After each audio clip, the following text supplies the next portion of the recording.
The Showgirl is still one of the potent symbols of Las Vegas, despite the closing of major production shows that feature them, including Folies Bergère at the Tropicana.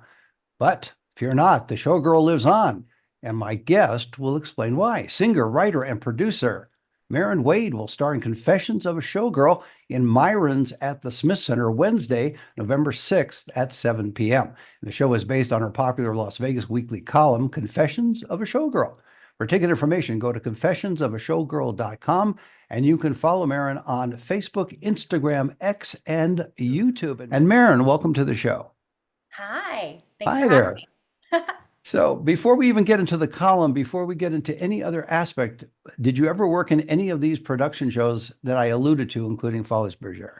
No, But not at all. it's in your blood, it's in your bones, it's there Yeah, somewhere. it's funny because I use the term showgirl sort of to capture the modern day showgirl, and I make light of the fact that I am not a showgirl in the colloquial sense. So people who are expecting, it's like from the very beginning in my show and my columns, if you're expecting some 5'10" leggy glamazon, I am like the redheaded stepchild. So I don't meet the height requirements, but if the definition of a showgirl is a woman who is a girl who's in a show in Vegas. I've definitely been able to keep up with that and had some really fun experiences that I thought I have to document because this town is just so unique and it needed to be said. And also too, you're much too young to be in any of the production shows that were either at the Dunes or at the Stardust or at the Tropicana. Oh, That I thank you. I Yeah, don't I mean that was know. before your time. So why did you decide to come up with the title in your column, and then of course the show, which we'll get into in a little bit too? But what made you decide to go this particular way and hook onto this particular genre? What was it about it that appealed to you? I just, Vegas is a town unlike any other. And I had performed, I'm originally from Los Angeles, and I had done a lot of work in LA, and I had done work on tours and on like musicals and other production type shows. And when I got to Vegas, I just had seen nothing like it. The adventures, the crazy, the different jobs that you can have, that I thought I have to document this whole life and these experiences. And there were just so many funny, quirky situations that I got myself into. And when I decided to write the column, originally I had taken some stories from friends and things that had happened, and then also incorporated it with my own. And just there was this never endless amount of material. So, and then when it came time, I thought doing this column, well, it seems only natural to create a show, right? I am a showgirl after There you all. go. Sure. So yeah, so then I thought I have to make it into the show, and I took kind of all the best, most popular stories and that had come into my life, and we put it all together. And Keith Thompson is your musical conductor or arranger Yes. or director or any of those, or Yeah. all of them actually, probably. Yeah, so Keith Thompson and I have worked in a lot of different shows together, most notably the Cocktail Cabaret at Caesar's Palace. And Keith is amazing. Everything he does is amazing. He's also the founder of Composers Showcase. And so while we were working together, I said, listen, I've wanted to do this show for so long. I think I want it to be kind of a cabaret styled show. And he was definitely my man. So we teamed up, and I had kind of presented him with the stories that I wanted to do and the songs that I wanted to pair them up with. And then he just put them together so masterfully. Did any of the material that you put into the show, was some of it based on conversations you had with showgirls that had appeared, for example, in Folies Bergère at the Tropicana or some of the other resorts in town? So my column definitely featured a lot of those stories, but this show is more autobiographical. So it's very true to the experiences that I have had in Las Vegas as a modern day showgirl. And I take everyone through the whole journey. So in addition to all of the fun and quirky stories, there's also some very personal confessions and things that I get into within the show as well. So I would say the show's more focused on, my own experiences. Right. You said confession, so there's some salacious material in there? Uh, some might consider it that. I mean, Yeah. everything. People ask, can kids come to the show? They actually can, because I think a lot of that stuff will fly over their head. But it is Vegas, so there's a nice mix of Yeah. confessions in When you put it as a song, so the trick is it's partly musical, obviously. There's your written material, but there's also the songs that go on as well. So it's a nice mix of narrative and music And do you think, as a result of doing this, that it's going to debut at the Smith Center, but will it also, and that's November 6th at 7 p.m. at the Smith Center. Do you see that taking it on the road? I actually already have been taking it on the road. Yeah. So this is, Ah, we've okay. done New York, we've done New Jersey, I've done small little pockets in Vegas, but this is like the big bucket list for me to take it to Myron's at the Smith Center. And it's been really well received. I had a great debut in New York, and New Jersey was also fabulous too. So it's fun. It's fun to take it to different cities and see what resonates with people, because it's obviously very different, from people who are from Vegas versus people who, don't know that life as much. And it's very interesting to see that all the stories, it sort of resonates the same way with people outside of Vegas. And that's really fun to see. How do you combine the elements of what we consider the traditional showgirl and then what is today's showgirl? How did you work that out for this presentation?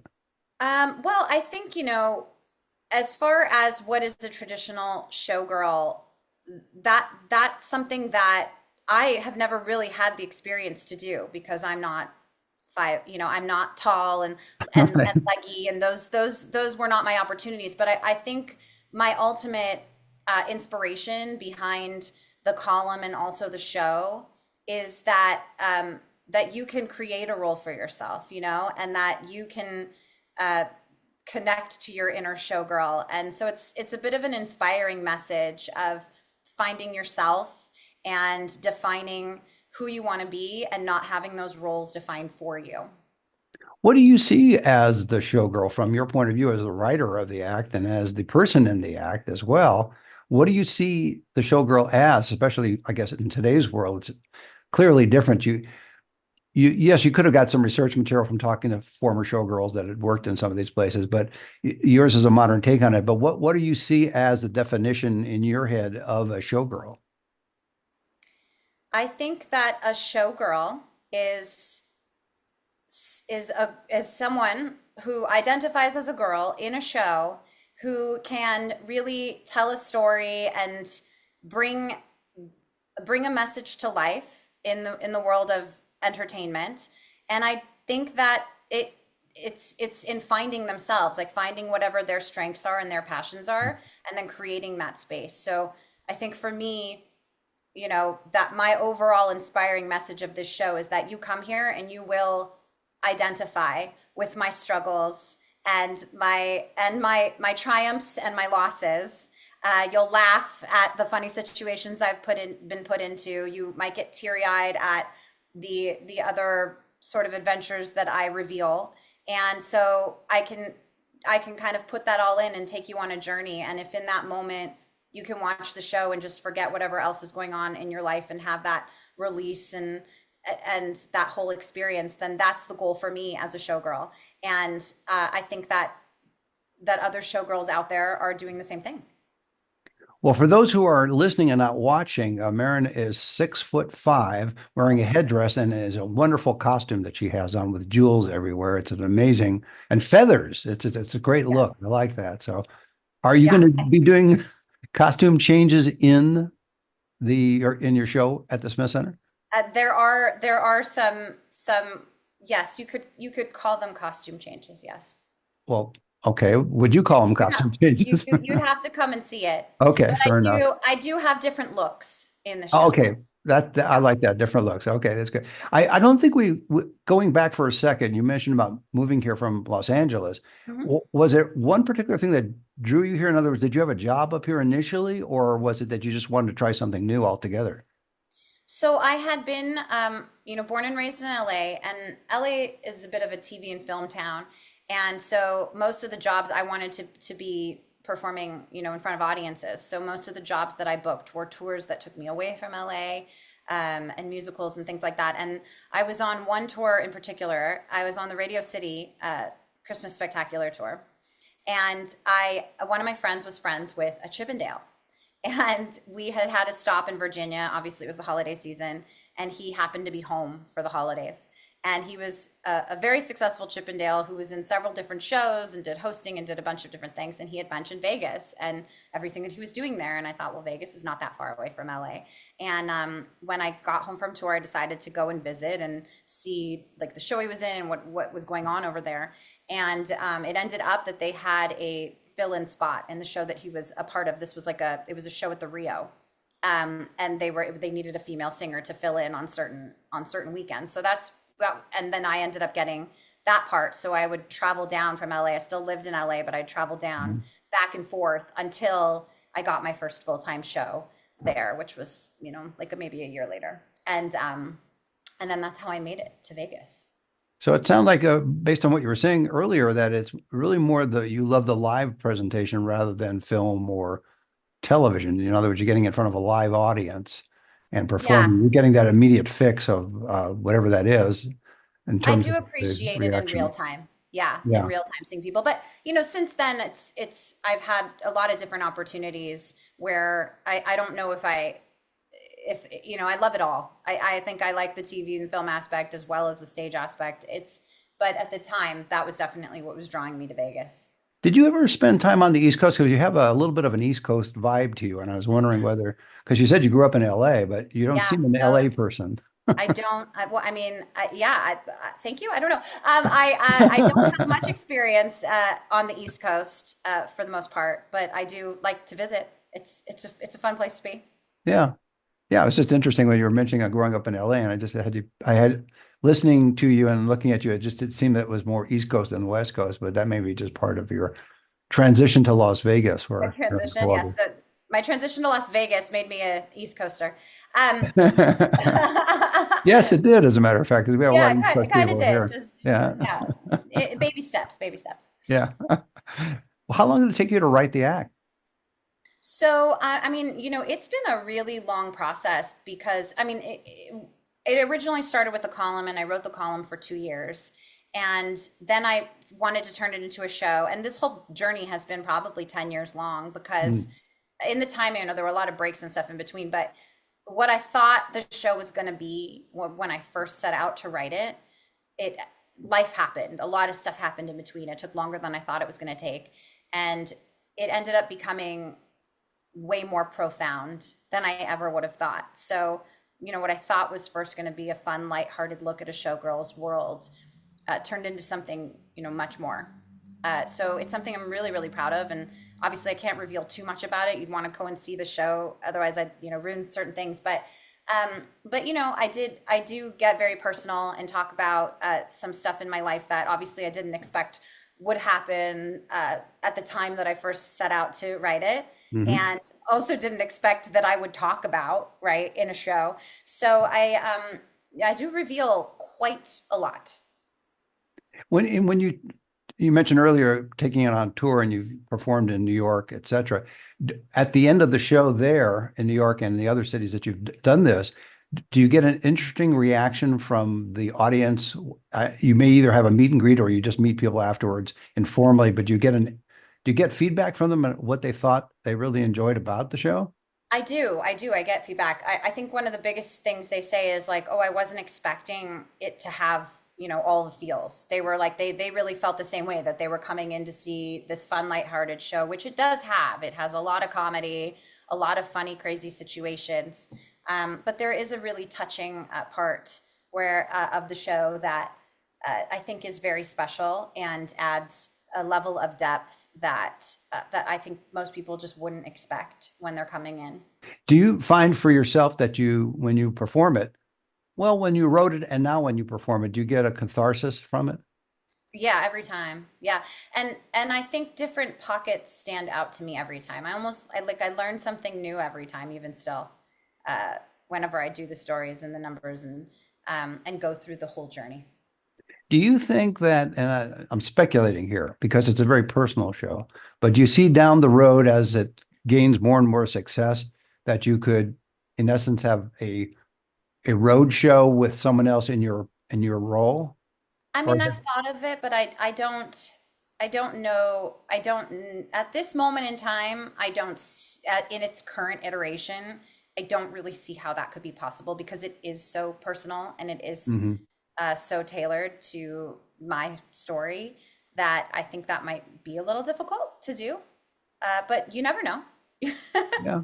Well, it could be. Do you see what, because you wrote the column for 2 years for Las Vegas Weekly, do you see turning that either a collection of the columns or a separate book? So you have a collection of columns in book form or a separate book altogether that mimics your performance. It's funny you should say that. Of course. Because one of the other things people said when they come to see the show is, oh, I love all these, where can I, is there one place I can find, all these stories in these columns? You should write a book. And I thought, that's a great idea. I should write a book. So I wrote a book. And yes, I do. I sell them at my shows. So Oh, excellent. Okay. I Is do it have that book. same title as the show? It is. It is the same title, and it's this really beautifully made coffee table book, hardcover, very and it has all the top columns, tons and tons of pictures, funny stories, little kind of side stories and stuff even within them. So I updated them since the original Mhm. publications of the columns, and it's a lot of fun. You've been very productive. Yes, I try. I like to stay busy. How is it that you have the energy for all of this? I mean, it's you seem to be full of energy. Where does that come from? Is it just because you're a show person, or is there something else? I think I don't know. I do love the idea. I love creativity. It's a lot of fun for me to create new things, and particularly in the entertainment place. But it doesn't happen all the time. It ebbs and flows, right? There's plenty of times where I can't find the inspiration, but when it does come, it's like, oh, I have to capture it while it's there. Right. But your energy level is so high, and then obviously you have to have it high for the show, which is I think 75 minutes, and you have a 5 piece band as well, which we could talk about. But you obviously have to gear up for that energy for the show, but you seem to have just in regular life a lot of energy to do stuff. Yeah, thank you for that. I You're think at welcome. times it can appear that way. I mean, listen, that's part of what we do, right? We have to muster up the energy when we get on stage, whether we have it or not. Right. And I think that also kind of circles back with audiences, right? That's what I'm drawn to when I have a live audience is that I feel the energy of them and the energy of the room. And one of my favorite moments in general is just like the calm before the storm. Like, so those that hour or two before a show where you get to anticipate like just the whole experience. And I do get my energy. I get my energy from that, and probably the anticipation of all of that. But I can't say I'm energetic all the time. I would definitely be lying. Understood. But do you meditate for that hour or two before the show, or do you just be calm, as you mentioned? It depends. It depends Mhm. how much is falling is crumbling around me before the show starts. I mean, I always say like I could write a ton more confessions just on getting the show up and running because like I said, there's a never ending amount of material. Yeah, I bet. Well, I could see you. No, so there's no drinking before the show then, right? Because you have to be No. focused. Okay. Yeah, I don't. That's kind of the one rule I've always had for myself. I think if I didn't, once if I start drinking, then I just don't care. And then it's like, I don't know, Yeah. that could go one of two ways. When you were writing the material for the show, and it included obviously music and lyrics, were you was it bifurcated for you in this sense that you on the writing side, separate from the songs, you're writing in a way like you write your column, but on the songs, that's a whole different process for both, Yes. yes, from composing and being a lyricist. So how were you able to how were you able to get into the zone for each side of that? Yeah, it's interesting you say that because a lot of the stories that I do tell in my show that are also in my book, I think it's interesting. People have told me it's interesting to go back and read those stories because they're still very different from how I wrote them on the page to how I do them within the songs. Hmm. And sometimes we had to omit certain things or you don't have the setup that you have in a song. So you have to kind of get straight to the point or change it a little bit because change the way you tell it because of how it fits into songs. And I picked a lot of every song is so different, and the songs that I picked, that's kind of another roundabout question in terms of what you were saying, how I'm different from traditional showgirls, or I tried to pick songs that were very modern. or modernish compared to like what you would normally envision in like a Vegas type show. So, I have songs by like Lady Gaga and Katy Perry and Taylor Swift, but I mold them into so we're telling stories while I'm singing songs. So kind of have these breaks where even though the music's still going, I kind of come in and out of some of these songs and then tell these stories and piece them together. And sometimes it's just like the title of a song that is funny in relationship to the story. Do you think that, especially because it's here in Las Vegas, again at the Smith Center, November 6th at 7 p.m., Myron's Cabaret, do you envision part of the audience being current or former showgirls, both in the classic definition and in the modern definition, which is what you're doing? Yeah, there definitely are some. Definitely are some that come up to me after. They love it, and then they share their experiences that are somewhat similar, right, to mine. Because show business is show business. So like a lot of times, when a show goes wrong, it's just a funny story. It's like something happens. But and a lot of them are just they'll appreciate it for like the history of it. I talk about working with Wayne Newton. I talk about meeting Mariah Carey. I talk about being a bad Madonna impersonator. Like there was a job where I had to go in and be a Madonna impersonator, but I didn't look or sound like Madonna, and thought this is going to be great. So I think, regardless of whether they were or were not, there is an added element of appreciation for Vegas audiences that watch this show. They get kind of the whole picture because they are more familiar with the landscape. I was thinking, and I'll just take a small royalty from you if you end up doing this, and that is you have a whole other book and show that you could do, which is called Confessions of Other Showgirls, because as you mentioned, they come up to you and talk to you after the show, and you know a lot of them, and you talk to them. You could do a whole other realm there and turn it into music. So just like 2% royalty on if you do that. That's all I ask. I did get to do that a fair amount in my column in Las Vegas Weekly. But listen, since then, I've met a lot of other showgirls and a lot of other stories. So, there could be a part 2. There you go. What was there one or two similar stories you found by talking with other showgirls in terms of their experiences that you identified with?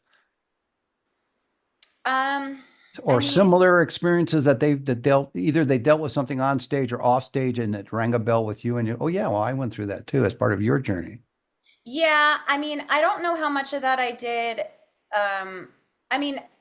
Off the top of my head, I think anytime something in a show goes wrong, that seems to, or like I talk about sometimes just forgetting the lyrics to a song while I'm singing, like everybody has these moments where they do a show for many, many years or many, many times. And then somehow you just still have a moment where you're like, wait, what did I just do? How did that happen? Yeah.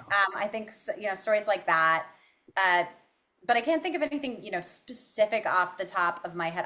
I mean, that's also the thing about this town are and the stories that I chose to put in the show is that they're so unbelievable that people believe they didn't happen. But they did. But they did. And that's also what makes it hard to be like, oh, that happened to me too. Right. Because it probably didn't happen in that way, right? There's a different story that happened about, but not that one. Yeah. I mean, you could have things like wardrobe malfunction, lighting cues go wrong, sound cues go wrong. Right. That type of thing. Did you ever have an issue where a couple of showgirls talk to you about just somebody they meet that's kind of a little bit crazy that they have to work with on a regular basis? Is that part of that world too? I mean, I think that's also a regular occurrence. Yeah. I mean, when you think of just crazy people, I mean, or quirky people, I should say. Yeah, quirky is better. Yeah. Lot of fun, quirky adventures in this town. Yeah. And people to work with for sure. Do you think you could have written this if you were not in Las Vegas, if you were back in Los Angeles? Absolutely not. You mean like if I had never been to Las Vegas, or just in terms of? I think both, in the sense of because you originally were in Los Angeles. Yeah. Could you have gone through that journey and experienced what you experienced unless it was in Las Vegas? You couldn't do it in LA. No, this is a very tailored show for Las Vegas. Yes, it was. Yeah. Understood. Do you anticipate people coming up from LA, producers, directors, etc., to see this show? I actually do. I have a fair amount of people already coming up from LA, so it'll be really interesting. It's very exciting to see the response. I mean, we're 3 weeks in, and tickets are definitely selling quickly. They're going faster than I thought they would too. So I'm very excited by the response. Yeah. Well, so you could theoretically, there might be a part two in this eventually. So, If yes, I mean, if this show sells out, we'll have to see. We'll have to see about a part two. two more things, I'll let you go. One is, were you surprised at the response to your initial column and then to the show as it took shape, even before you took it to New York and other places? Um, was I surprised? Yeah, I think it's always really rewarding. When you create something, you never know how people are going to respond to it. You put it out there, you put your whole heart and soul into something, and it can be great, and people can love it, or they cannot, or they can have no reaction to it. And so it was really rewarding for me, anytime I did get that positive feedback and people were like, I Mhm. love your column, or oh my God, this story was so great, or my favorite one is this. And a lot of times it's just talking points because they're so people, they're so kind of unique, these stories, they stick in your head. And so I think for me, when I created the show, I had a feeling that it was going to be special, but it was mine, right? I'm biased. Mhm. And so when I did put it out there, and particularly in the cities that I didn't really know, in Vegas, it's my hometown. I have a lot of supporters here, so you don't know so much if your friends and supporters are like telling you the truth or not. So going to some of these different towns and like seeing the response and seeing the consistent response was really gratifying Yeah, because because you have strangers doing it, not friends and neighbors. yes, they have no skin in the game, Yeah, and they yeah. love it. I'm like, okay, this works. This is exciting. Okay, last question, and that is future of Confessions of a Showgirl. What do you see doing? I think I'm just gonna keep on putting on the show in different locations. We have some tour dates on the schedule. I can't really announce much yet, but yeah, like just taking it to other places and letting everyone else see what an amazing, inspiring, quirky, fun town Las Vegas is. Well, that's a great way to leave it. My guest has been singer, writer, and producer Maren Wade. She'll star in Confessions of a Showgirl in Myron's at the Smith Center, November 6th, 7 p.m. And the show is based on her popular Las Vegas weekly column, Confessions of a Showgirl. For ticket information, go to confessionsofashowgirl.com, confessionsofashowgirl.com. And you can follow Maren on Facebook, Instagram, X, and YouTube. And Maren, thanks for being on the show. Thank you so much for having me. See you next time.